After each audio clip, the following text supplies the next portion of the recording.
Most bankers aren't ready to help you until after their third cup of coffee. But with Central National Bank's after-hours service, you don't have to wait for the bank lobby to open to get help. You can contact us from 6 to 8:30 in the morning or from 5 to 10 in the evening, and we'll connect you to a real, live, local person who can answer questions and fix problems 7 days a week. Bank different. Bank Central. Central National Bank. Member FDIC. Tawny Lara is a New York-based writer who specializes in sobriety and sex. Got your attention now, right? She hosts the Recovery Rocks podcast, and her work examining the cross-section of sobriety and sex, it's featured in Playboy, Men's Health, and Huffington Post. I promise you will learn a lot over the course of the next hour. But first, Kevin Souza.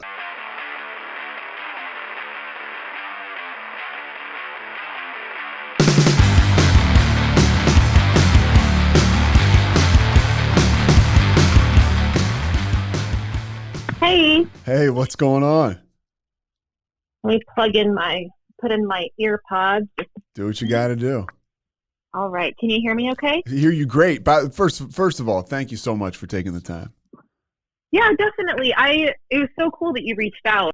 Yeah, I Googled you and I checked out your work, and it's cool. I've been looking forward to this. Yeah, so I passed the test. Exactly. The more and more I do this, I'm looking for people in recovery and, who have different stories in recovery, and yours jumped out at me. And then I was reading about you. I was like, oh, cool. New York City. And I was like, wait a minute. So you grew up in Waco? I did. Yeah. I am originally from Northern California, but Mom and I moved to Waco when I was 8. So I pretty much grew up in Waco. I like to start out with somebody's sobriety date. What is your sobriety date? November 30th, 2015. All right, November 30th, 2015. So about 6 years, almost? Yeah.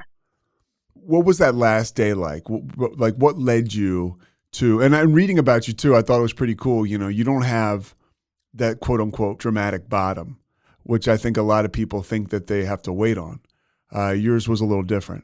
Yeah, I'm glad you asked that, because I think it's an important thing to touch on.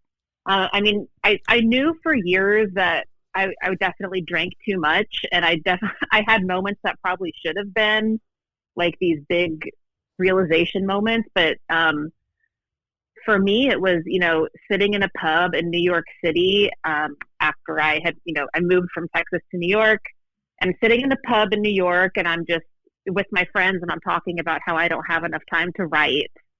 And then I left the pub and I realized, okay, I just spent 4 hours sitting in a bar talking about how I don't have time to write while drinking. And it just kind of clicked to me that there might be some correlation there. When was the first time you remember drinking, getting high, controlled substance, that mind-altering feeling? Well, it definitely started in high school, partying, and it's a very stereotypical story of, weed was my gateway drug, and then I tried a whole bunch of stuff. And then not even when I turned 21, just when I started bartending and working in the Waco bar and restaurant scene, I started drinking pretty heavily. And I was 19, 20, because it was just, when all the bartenders, everyone kind of let you in. So it was just, switched to alcohol pretty early on. And then I got sober at 29, right before my 30th birthday. So it was, a good chunk of my life getting wasted. We're talking about formative years too. Yeah. So we're a whole evolution of the person is not taking place. Because for me, it was, at least, I was constantly pouring alcohol or taking substances that would squash all my feelings. Yes, exactly. And I'm glad you pointed that out. It was formative years. And, I like the conversation about, how alcohol, substance abuse in general impacts arrested development of, once you start self-medicating at a certain age, your development is halted. So, I got sober at 29, but I started self-medicating at 15, 16. So I was a 29-year-old with this teenage mentality because everything was stunted emotionally and mentally in me. Do you have alcoholism in your family? My father is now in recovery as well. And yes, yeah, I have a grandfather who actually died of alcoholism, and he's an alcoholic diabetic, which was not a good combination. No, yeah. So he died pretty young, like mid-50s. And my dad got sober. He's been sober about 14 years now. Oh, wow. So did you kind of see his life change through sobriety? And then that was something you kind of, for me, it was, at least I had a friend who got sober when I was 18 because we were partying pretty hard. And then I had my brother who got sober probably like 14, 15 years ago. So I knew there was a way out.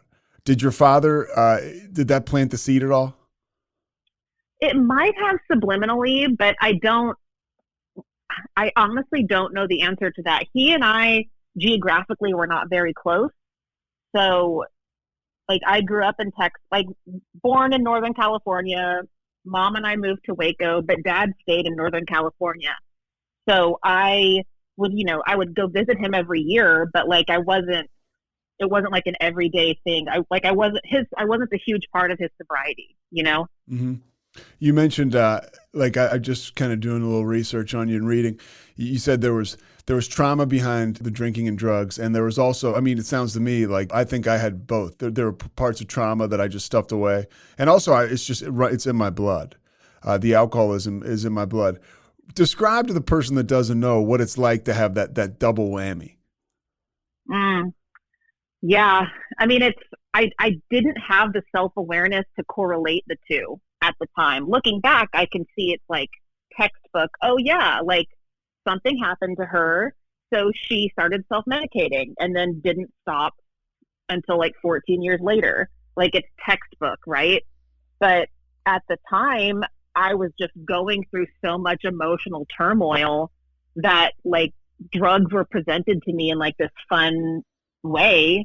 And it just gave me, like weed just gave me this sense of escapism, like, because I was in therapy, I was trying antidepressants, I was like, all of that takes a lot of work, right? Like it's a lot of time and energy. And then there's this drug or drink that just instantly makes it go away. Like, yeah, of course, like I chose the latter. What was some of the trauma? Do you feel comfortable sharing that or? No, it's just something, something really bad happened and I didn't know that it was really bad at the time. And it's something that I'm still processing through therapy now. Trauma is definitely tied to my substance abuse. Well, and we talk about it too. Like I'm still uncovering trauma that I, like you said, didn't think was trauma. And we're never finished in sobriety, which is like one of the most beautiful things about it. I'm a different person than I was a year ago. I want to talk a little bit about your those formative years we talked about. How did you progress? Like, was there a moment in high school or when you were younger as a teen when you're like, man, I love this stuff? I mean, it was honestly that very first moment that I smoked weed. Like it was, I got high.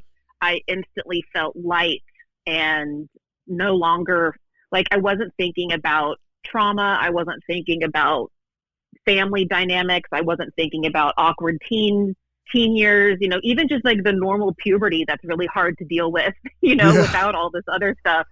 I was like, wow, I don't have to deal with any of this. If I just take this thing, then I don't have to feel reality. Obviously I didn't articulate it at the time, but it was very clear that, smoking this takes me out of myself. And that's just something that, then I transferred into alcohol just a couple years later and just partying. I just was really into partying. I was just a social drinker. I liked the party. I didn't drink alone a whole lot. I just loved, like I would go days, weeks, months without drinking sometimes. I often didn't, but I think that's important to discuss too, where, people think a drinking problem means you're waking up every morning and there's a bottle of Jack on your nightstand and you're turning it up as soon as you wake up. And that can be true for sure. But someone like me, where I was a bartending party girl who, when I drank until I blacked out. And that's also a problematic way to drink. Were you a good bartender? I was a great bartender, and I honestly, like, it's fun. I miss it. Yeah, the interaction, the people. I think there's a lot. It's funny. It's not so odd that you see people who are bartenders get sober and really flourish once they find those, or they rediscover, they tap into those people skills they have. That is such a good point. I went to college, but I really think I learned a lot of what helps me out today from bartending, like connection, networking. So in Waco, I was at Tress, I was at George's, Crickets, Diamondbacks. Like, I bartended at all of these. No kidding. Yeah, I mean, I ran the gamut. You did. I mean, for people that are listening from around the country, she mentioned like hole in the walls all the way up to the nicest steakhouse in town. Yeah, definitely. It's I liked it. I liked the job was fun. I liked the money was incredible. I mean, it's a fun job if you don't get sucked into it. There's a lot of people that can work in the restaurant industry through college, and they work a couple days a week and that's it. But for me, it was my whole life. If I wasn't bartending, I was on the other end of the bar drinking with my bartending friends, so it was all consuming for me. Did you have people in your life, because it sounds like, and then just kind of looking at your story, you were pretty functional. Did you have people in your life who were like, hey, you need to stop this? Or was it something where you realized it, like you mentioned, sitting on that stool at that pub or after you left? Was it yourself who realized it, or did you have some help along the way? No, it was myself. And I think it's because, or, if someone did say something along the way, I don't remember it, Yeah. So, because honestly, I was hanging out with people that drank like me. So that was it. Like there would be times when like I'd tell my friends like, let's not drink this week, or let's only have one drink tonight. Or there would be times that like, I think I knew on some level that like, this isn't healthy. But then I would talk to my friends who were also like, just like me. And then it just didn't stick. They're like, no, we're fine. We're in our early 20s. We're having a good time. And it's like, there's definitely people that can go through like a binge drinking phase of life, like in college or, and grow out of it. And then eventually just, they have a glass of wine every once in a while. Like that's very common, but like I'm not one of those people, but like it's common, a lot of people that I used to party with are quote normal drinkers now. And they have a beer and that's it. And I'm like, wow, that's so cool. I've never done that before. Where did you go to school, by the way? So I went to MCC, McLennan Community College, and then they have a Tarleton program, which the Tarleton, the actual campus is in Stephenville, Texas, but they have MCC offered the course, like the business courses on the MCC campus. So I was able to get my full bachelor's degree through MCC through Tarleton. And so you finish up here, in Central Texas. One thing I want to ask you too, as we move forward in your career, what was the drug scene like? Were you doing cocaine, or was it strictly weed and alcohol? It was mostly just weed and booze. I mean, I definitely had fun with other party favors, but like the biggest problem for me was definitely alcohol. And so how did your career progress? When did you discover writing? As a kid, I mean, I always knew that I wanted to write, and I always did write, like whether it was in a journal or, like when the movie Harriet the Spy came out, yeah.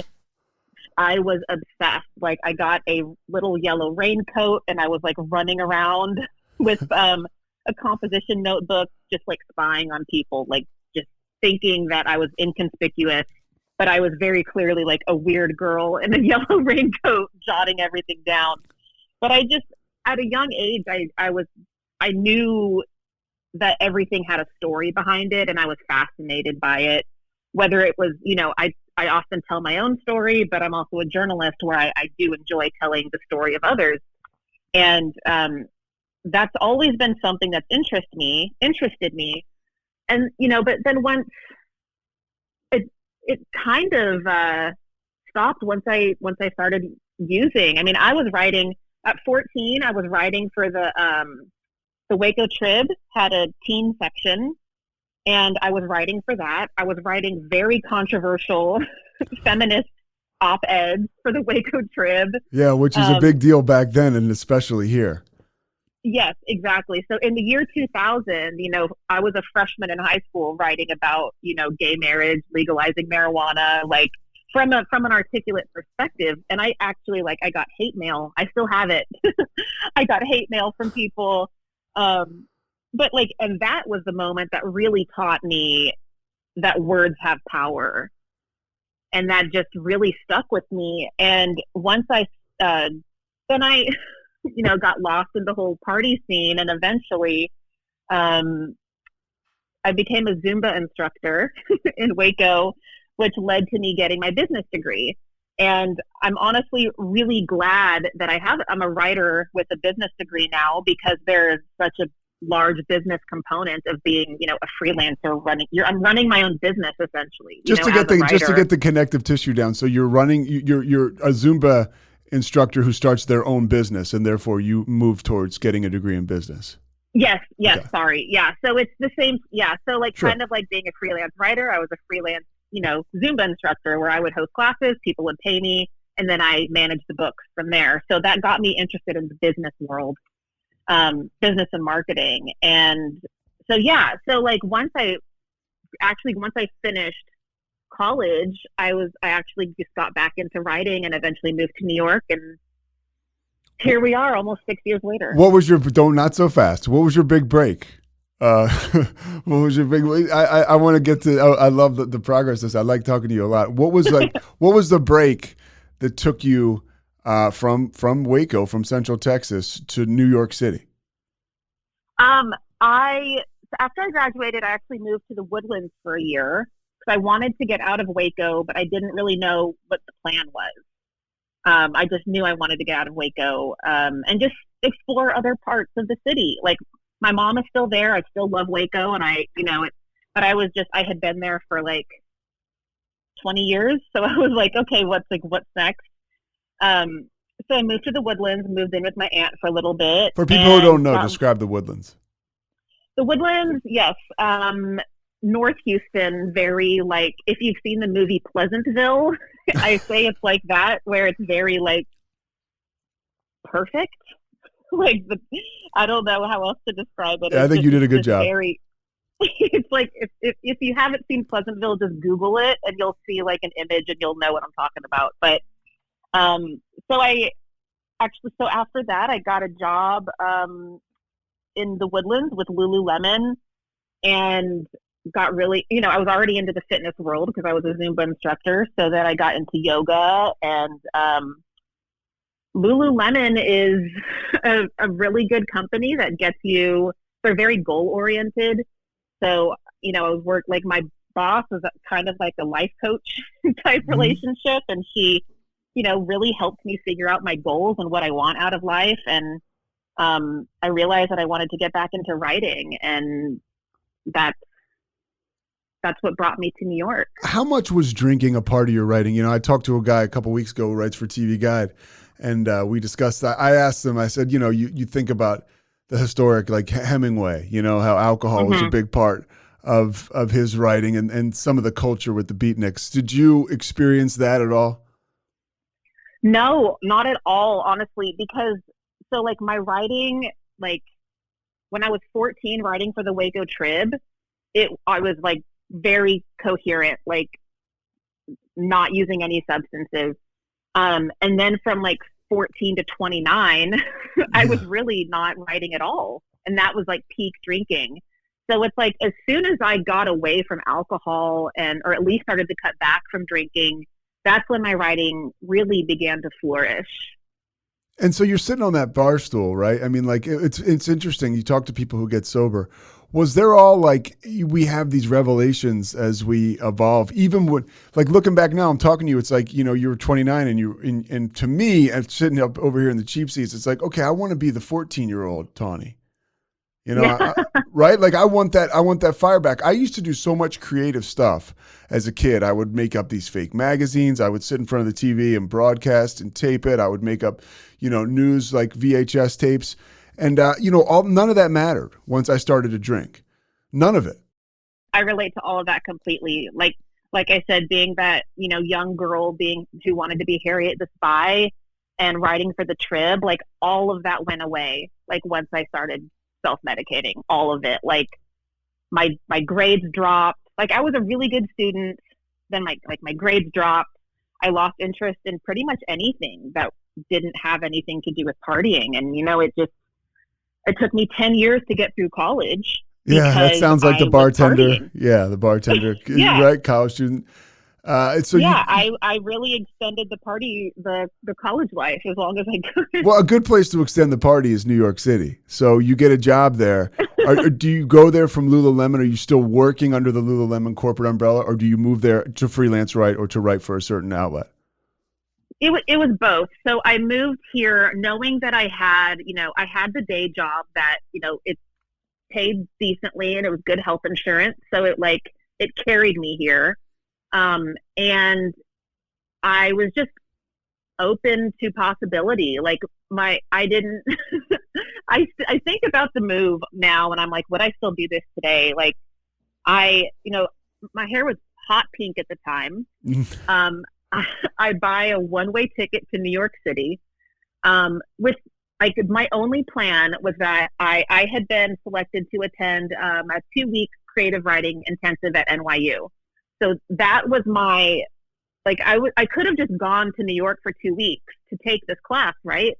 But I was just like, you know, like full addict mindset. I'm like, I'm just going to buy a one-way ticket and move to New York.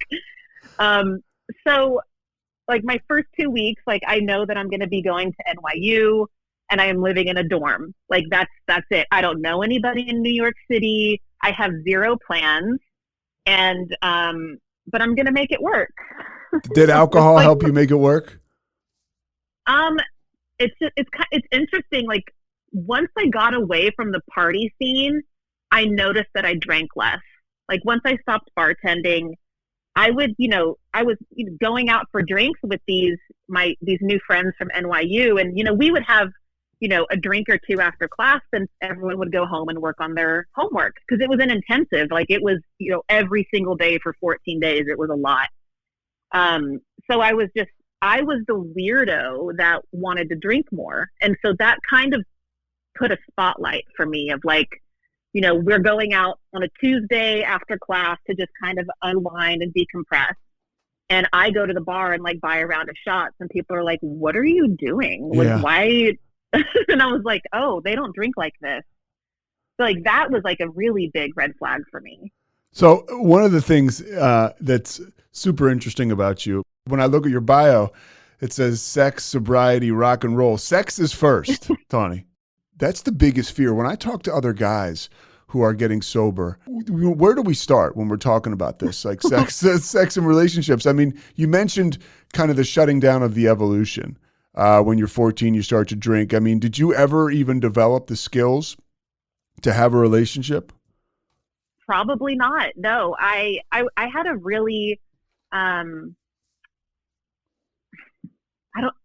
for me, like sex and even just dating was largely performative because I was trying to be what the other person wanted me to be, as opposed to like owning who I am and saying and doing things that I want. Like dating is really, really, really hard.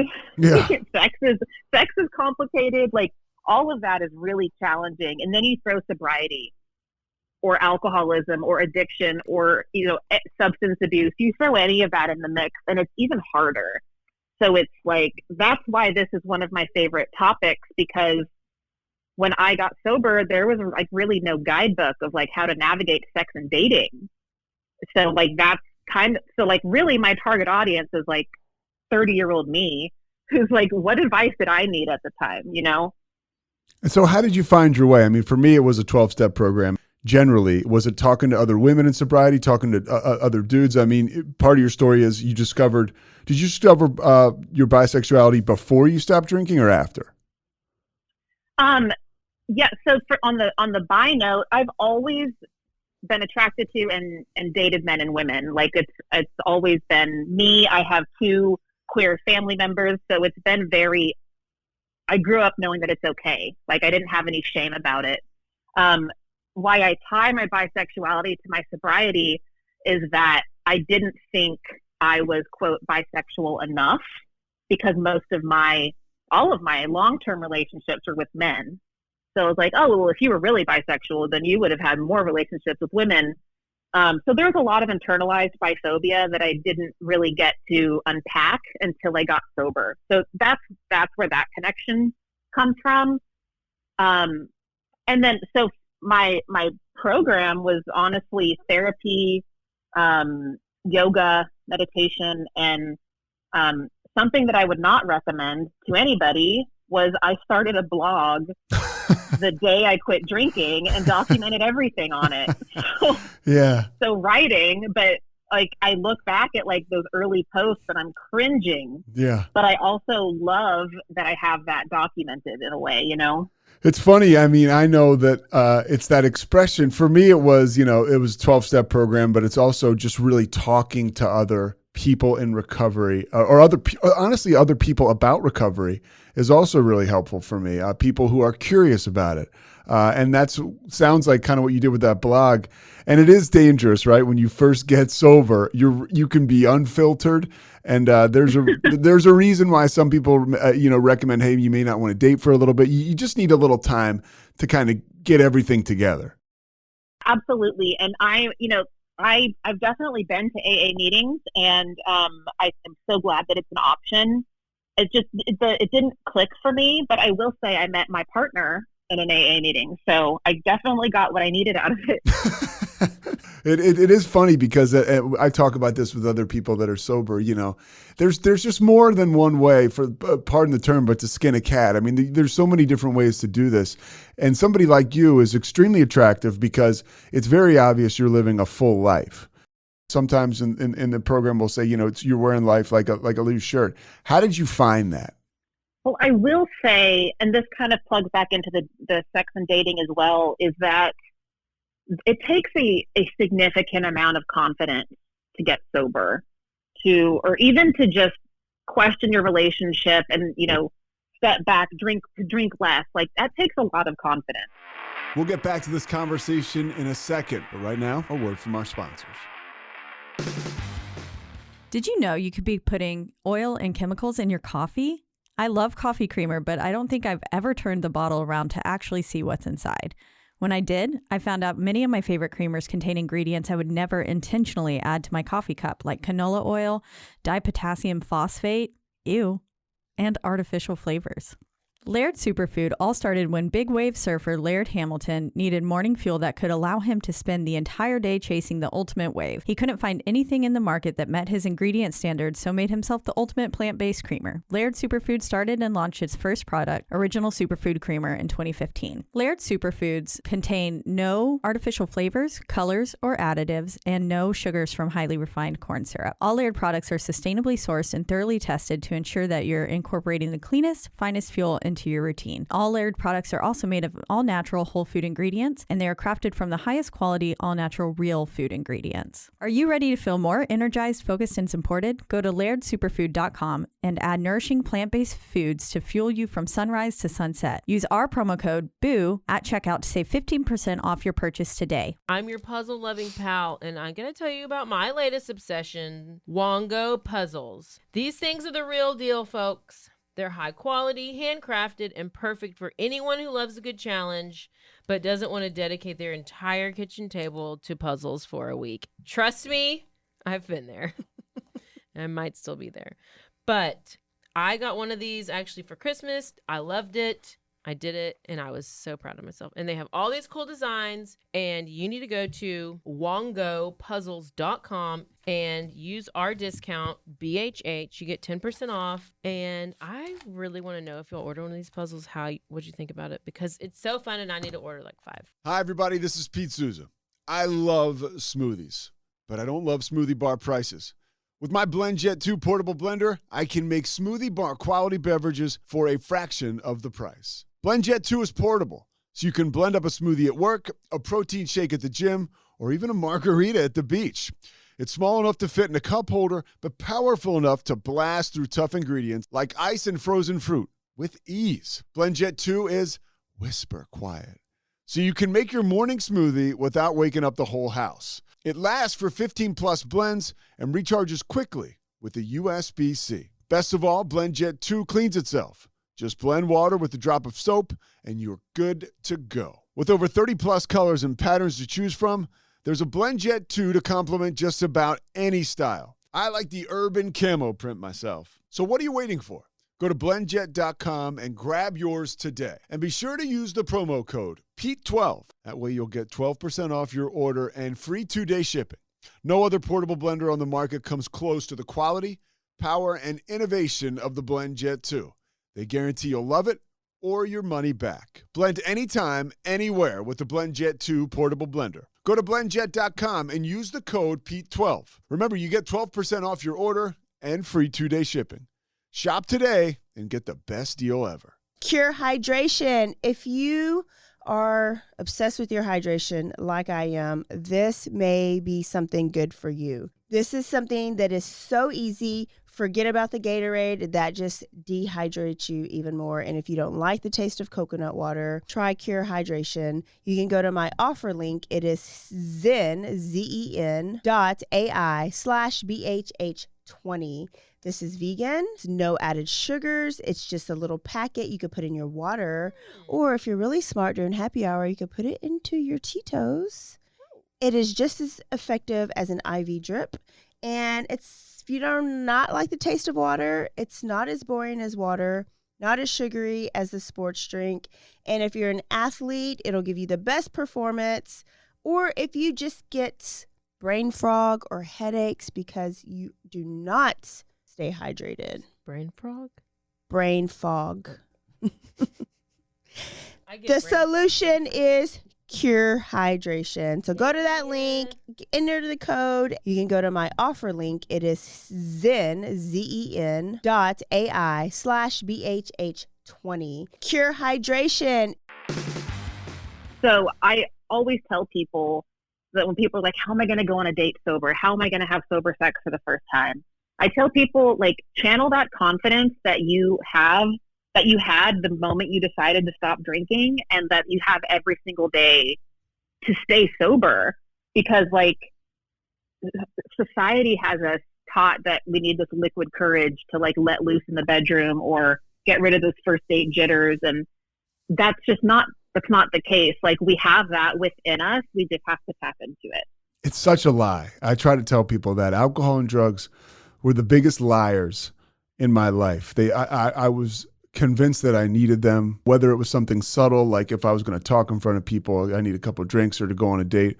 And, I like the fact that you bring up that it is kind of a big lie. You mentioned it, sex and sobriety. What do you tell people about that? Well, that's a big question. It's pretty broad, right? Yeah. I mean, what do you tell people who say, I'm nervous about experiencing intimacy with somebody when they first get sober? I mean, tell them that definitely they're not alone. I mean, it can be a scary thing, especially if they're, we know as people in recovery, but a lot of substance abuse is connected to trauma and assault. And, people that have experienced sexual assault, their recovery can be a part of that too. So, like, dealing with that and then having to reintroduce sex, that can be re-traumatizing. So, I am not a mental health professional, but I recommend if you can afford it, definitely find a therapist that can help you, or some sort of support group. But at the very bare minimum, never do anything that you don't feel comfortable doing. And I mean, that applies to sober sex or just life in general, like, if you find yourself having like so much anxiety about going on your first sober date or your first sober kiss, like if you are so overwhelmed with anxiety, it's probably not the right time. And that's totally okay. And if this person that you would go on a date with or sleep with is worth your time, they will totally understand that. It goes back to what you were saying, right, about your partner, like trying to be something for them. Yeah. That's a breakthrough. Exactly. That's a breakthrough moment in sobriety when you can start making those decisions for yourself. It really is. Like, if you can just say, like, you know what, I'm not ready for this. I mean, most people are decent. They'll be like, okay, yeah, no worries. Like, do you just want to watch TV? But the people aren't mind readers. Like, you have to tell them how you're feeling. And that's hard. Like, a lot of people weren't raised in households where you are told to talk about your feelings. So that I understand how that can be difficult. But I will say that communication is the most important part to any relationship, whether it's romantic, family, friendship, anything. Like, if you don't have strong communication, like, what can you really build on? Was it something where you found yourself flexing a muscle to have that communication and that confidence in sobriety? Because the first time for me, it was not. The first time I went on a date when I was sober, I think I almost passed out because I was so nervous. Yeah, it's definitely flexing a muscle. It's something I still struggle with. You know, I quit drinking at the end of 2015, and I'm in a committed relationship, but there's still times that I struggle with wanting to please someone else over myself. And there's definitely a time and a place for that. But like when you're talking about communication of, you know, you can start somewhere small where it's like, if you're kind of an easygoing person and your partner's always like, where do you want to go to dinner? And you genuinely just like don't care, just like pick a place, you know, like it can really like start that simple of just like, okay, I'm going to pick a restaurant. This is where I want to go. And like start flexing that muscle. What was more freeing for you when you discovered, you know, or you were able to be exactly who you wanted to be sexually, or when you were able to get sober? I don't think I wouldn't be where I am today without sobriety. Like, sobriety got me, my writing career is thriving because I don't drink. I am fully in tune to myself as a woman, as a human, as a sexual being, because I'm not clouded by alcohol. It's like it all goes back to sobriety. You're in New York City. Obviously, we've had a crazy year, but before that, you seem like an extremely social person. How do you tell somebody coming up behind you, or how did you yourself start to navigate such a big world in sobriety? You know, social situations, things like that. Like navigating social situations in sobriety, like going out, going to parties. Because you mentioned you loved, not only did you like the drugs and the alcohol and the weed, but you also liked the partying side of it. Yeah, I still do. I mean, I still am a party girl. I mean, I love, you know, that just shows up now in like dinner parties or a tea party, or, you know, getting a group of friends together at a restaurant, or, you know, there's different ways to like flex that extroverted personality. But I also learned that a lot of my extroversion was related to my drinking. Now, when I have like these events, like a big event, whether it's like I actually do host like big in-person events in the city, or something like a dinner party, you know, I am exhausted, like mentally drained for like a day or two after that. Like, it takes a lot out of me. And whereas before I wasn't, you know, when I was drinking, I wasn't in tune with how my body was feeling, that's why I drank in the first place. Right. So it's just, I didn't really give myself that recovery time. I just kept the party going. I had an experience the other night. I was out with a friend of mine, a guy who I consider like a brother, and I hadn't been around him in a while. Anyways, I was with him, and, you know, like some drugs came out or whatever. And, you know, on most days, or hopefully, you know, I'm spiritually fit. And it came out, you know, I didn't pay any mind to it. I still had a great time. People in the room knew I was sober. They were asked, and like, what a miracle that is. to be in a situation like that. For me, I felt so strong. I felt so empowered. And I was like, man, this recovery thing really does work. Yeah, it really does. And it's like, it sounds like you have a supportive community of people, or at least that were in that room, because that is so essential. Like, before you go to your first, party or outing, whatever it is, like, make sure that your friends know, like, what's going on. Like, even if you don't have to be like, I'm recovering from trauma and substance abuse disorder. Yeah. But you can say, hey, I'm going through some shit. I might duck out early, or, just letting them know what's going on with you. And if any good friend will totally respect that. And like, when I think about, I mentioned earlier, like, my partying friends from back in the day, when I told them I wanted to drink less, they were not supportive. They were, if anything, they were like, yeah, whatever, just order shots already. Whereas now my friends are so considerate of, like, they're like, hey, do you mind if I order a glass of wine with dinner? And I'm like, do you, like, have your wine? I thank you so much for asking. But it's, that comes from, and I can't blame my friends back then. I also didn't establish boundaries. I didn't have a healthy perspective of who I was. I was also people pleasing a lot. So it was just this really, like, echo chamber of toxicity. One of the things I want to talk about is you talk about trying on recovery as opposed to trying on sobriety. And I think that is so interesting. There's people who listen to this podcast, or people who may be listening to this podcast, who, maybe not, they're not sure if they have a problem with alcohol. What do you tell those people as far as the difference between trying on recovery and trying on sobriety? Yeah, I'm so glad you brought that up.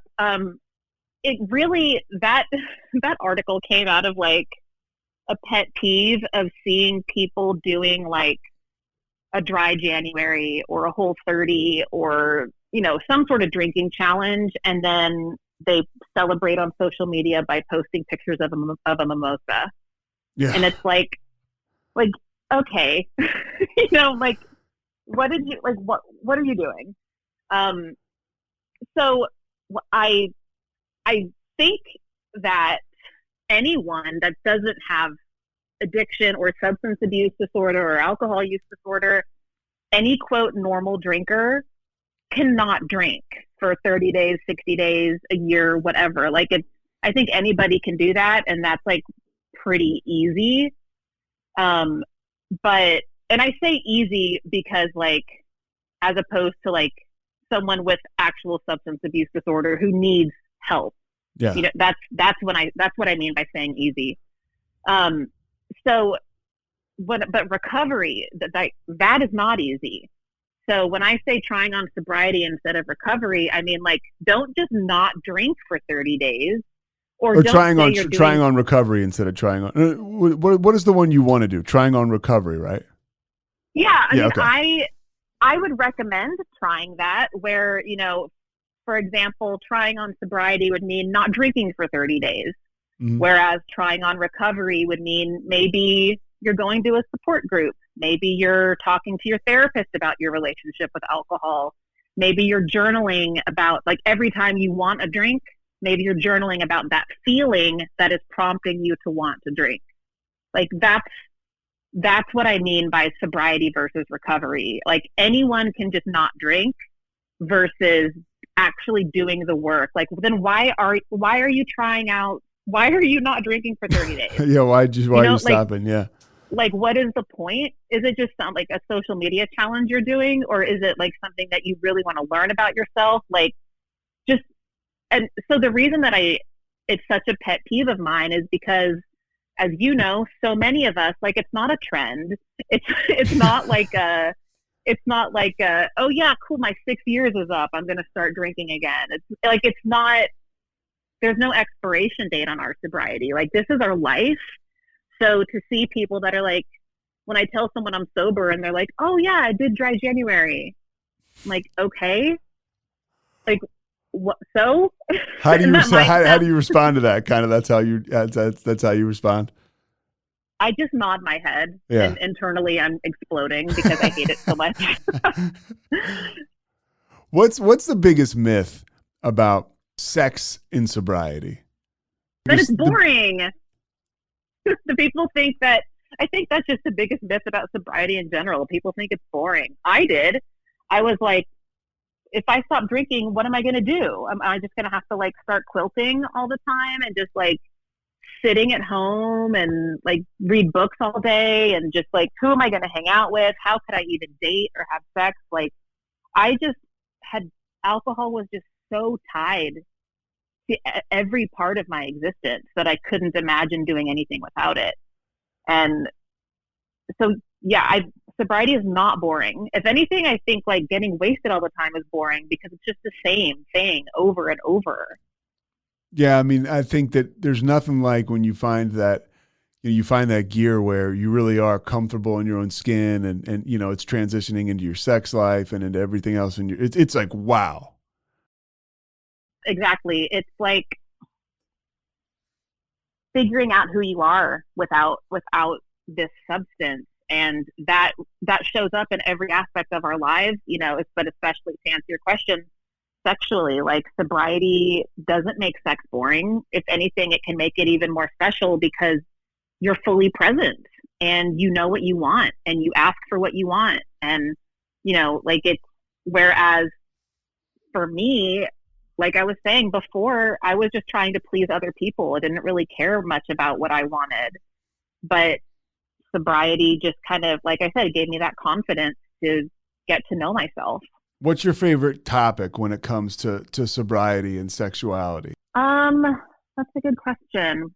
A lot of people ask like how to get in the mood without alcohol, whether they're sober or even just normal drinkers that maybe have a glass of wine before they have sex with their partners, or like, because even normies have alcohol tied to sex and dating, right? For sure. So like, which I think is such a fascinating conversation. So it's, I recommend, like, kind of like when I was saying trying on sobriety versus recovery, like if you like, so why do you have a glass of wine with your partner before you're intimate? Like, what does that do for you? Does it help you relax? Does it help you get in the mood? Does it help you lower your inhibitions? Does it help you feel connected? So like, I think, and no one's going to know the answers to that except for you. So I think figuring out, when someone says, how do I have sober sex fun, or fun sober sex? So I'm like, well, why did alcohol make sex so fun for you? And that's something only you can define. So figuring out what those things are, like, oh, well, a glass of wine before sex makes me feel relaxed. Great. Maybe your partner can give you a massage. Maybe you guys can go for a walk before. Maybe you guys don't do screen time an hour before. Maybe you lie in bed in candlelight and just catch up on your day before. Like, what do you need? Like, what is missing? Like that. And I hate to say I'm answering that question with not really an answer, but it's really just like, because it's so different for everyone. It is an answer though. I mean, it's basically like there's other, you call it a coping skill or call it whatever you want. When you have that anxiety before you get intimate, there's different ways to get yourself comfortable. You do. And then there's also that connection element of like, I mean, alcohol quite literally disconnects you from your body and from your partner. And it desensitizes you too. I mean, so you really, like, people think drunk sex is really fun, I guess, because there's no inhibitions, but you're really not feeling a whole lot. So I don't know, like, that's why I would just encourage anyone who's asking how to have fun, sober sex, maybe write down a couple things that, why is alcohol sex so fun? What do you tell people that aren't sure about being sober and aren't sure about having fun? I hate to answer this with the same thing, but it's like, I would just encourage someone to say, why is all of your fun tied to alcohol?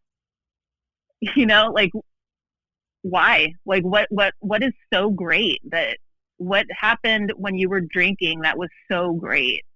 Yeah. Like, I would just encourage people to note, like, drinking alcohol isn't an activity. Like, it's not a fun date. It's literally just like sitting and drinking.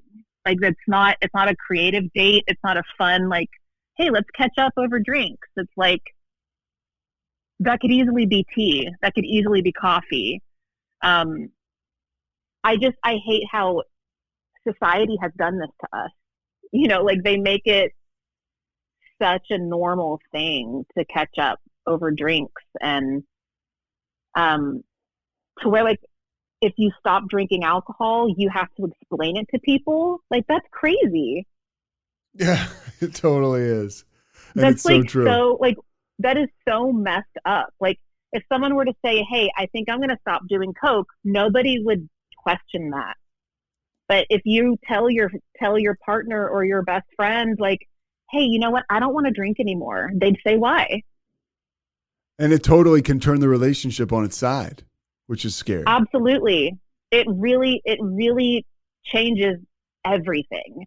And you figure out who your real friends are. You figure out if you're in a healthy relationship or not. You figure out the unhealthy family dynamics. Like, I wasn't expecting that. I really thought that I was just going to not drink.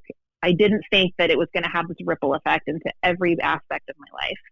Some of the topics you tackle, you examine the intersection of sobriety and sexuality. What's the biggest discovery you made when you took a look at that?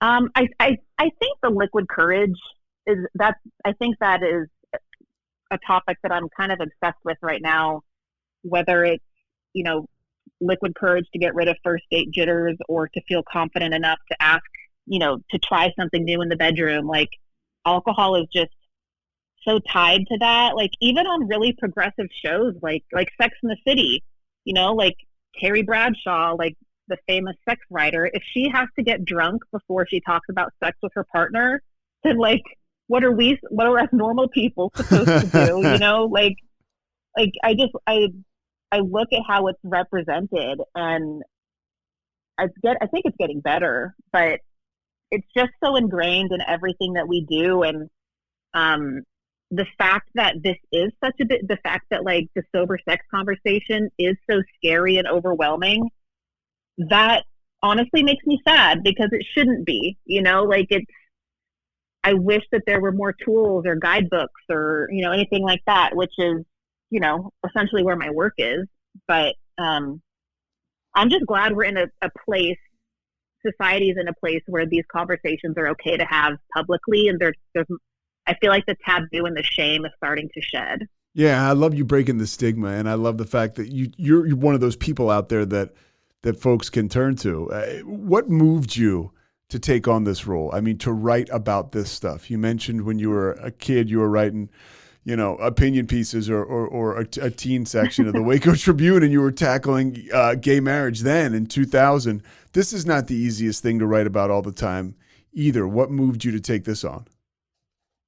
Well, I've always liked to rock the boat. So, you know, I'm drawn to the taboo. I'm drawn to controversy. I'm drawn to, you know, using a megaphone to share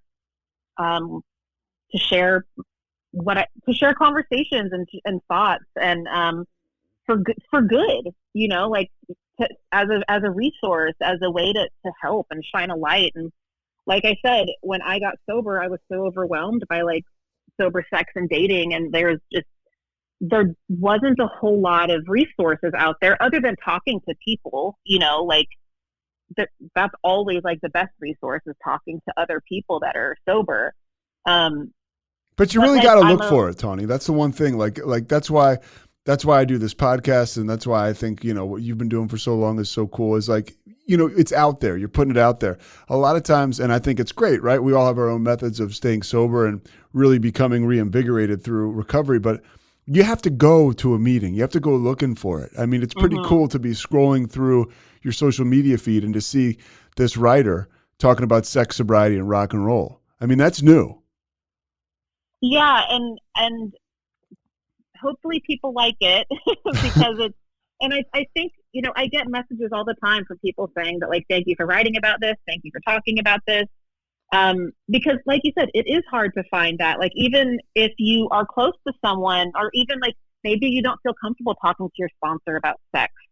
Maybe you don't have a close girlfriend or male friend to talk to about sexuality, or gender dysphoria, or like any of these like really complicated conversations in sobriety. So it's like I said at the beginning of our conversation, my target audience is always like late 20s me, of like, who, like, I need help here, or like, what am I going to do? So I think about that, like, pink-haired 29-year-old that was so confused and who needed help, and I'm writing to her.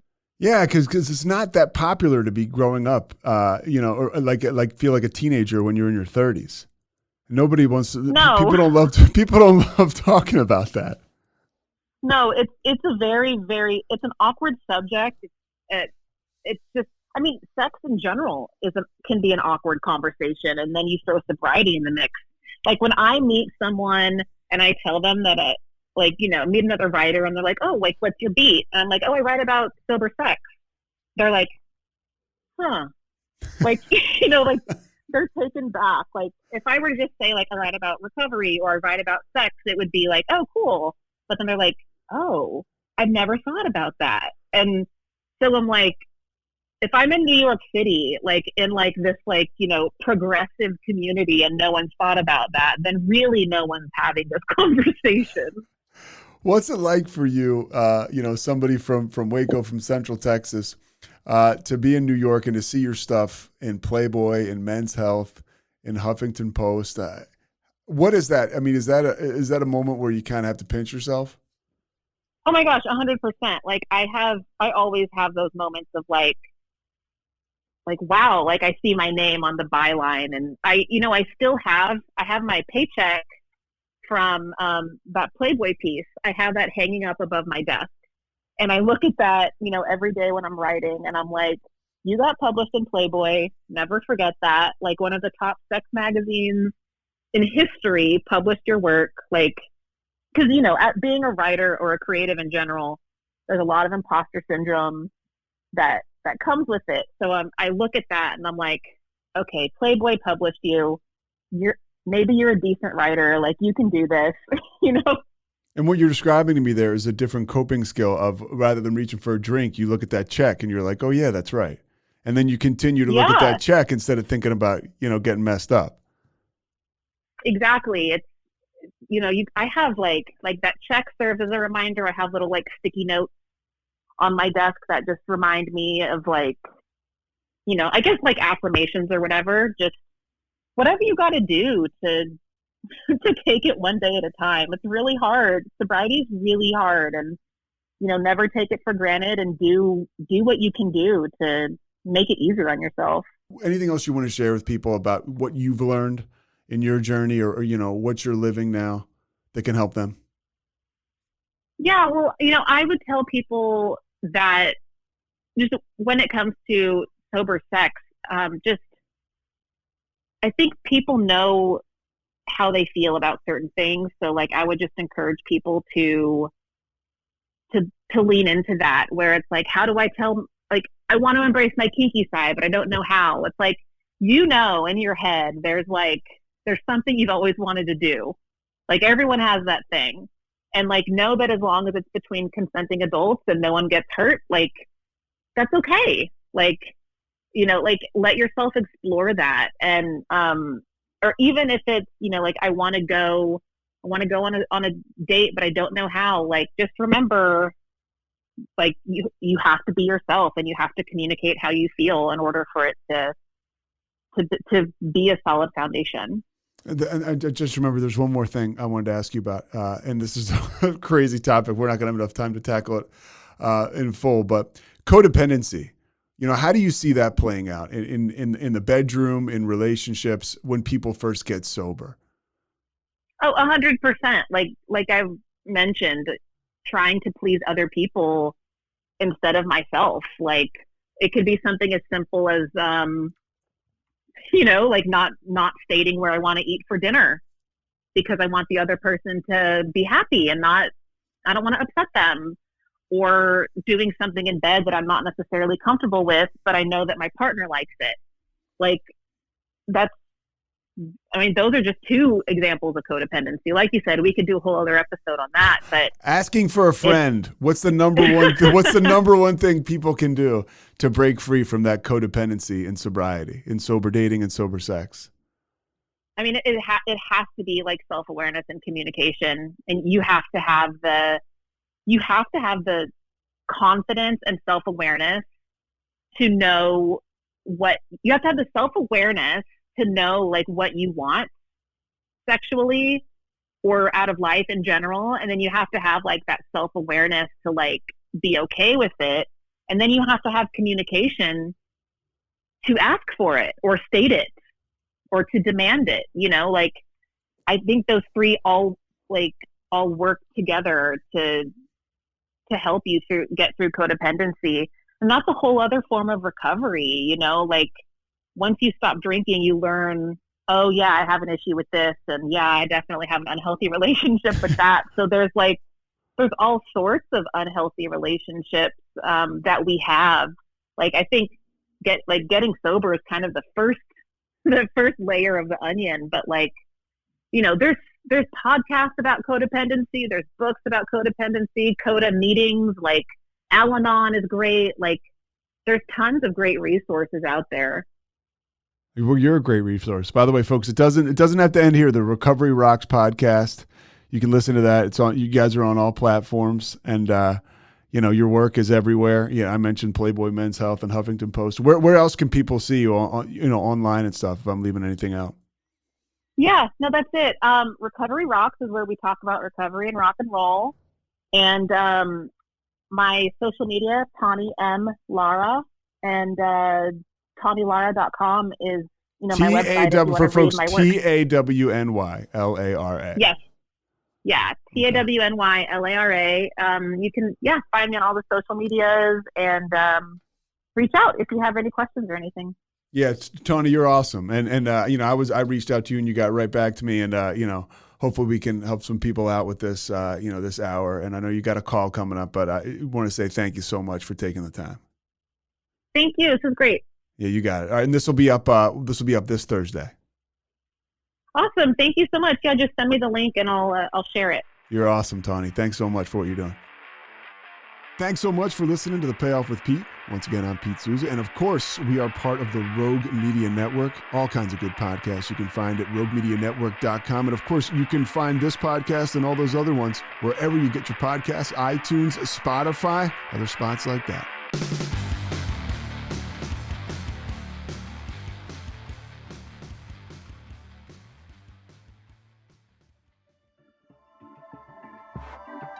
This has been a Rogue Media Network